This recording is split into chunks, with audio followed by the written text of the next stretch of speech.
आसिम मुनीर ने अहलिया की करप्शन के कोई सबूत नहीं दिखाए थे, न ही इस वजह से ओहदे से हटाया। इमरान साबिक वज़ीर आज़म इमरान खान ने कहा है कि मौजूदा army chief general Asim Munir ने बतौर director general DG inter services intelligence ISI न ही अहलिया बुशर बीबी की करप्शन के कोई सबूत दिखाए थे और न ही उन्हें इस वजह से ओहदे से हटाया। बरतानवी जरीदे ने खबर दी है कि इमरान खान ने आसिम मुनीर को बुशर बीबी के करप्शन केस की तहकीकात के मामले पर ISI की सरबराही से हटाया था।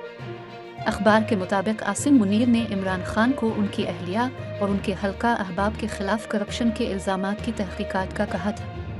ताहम खबर का लिंक शेयर करते हुए इमरान खान ने तरदीद की और कहा कि जरीदे का ये दावा बिल्कुल गलत है।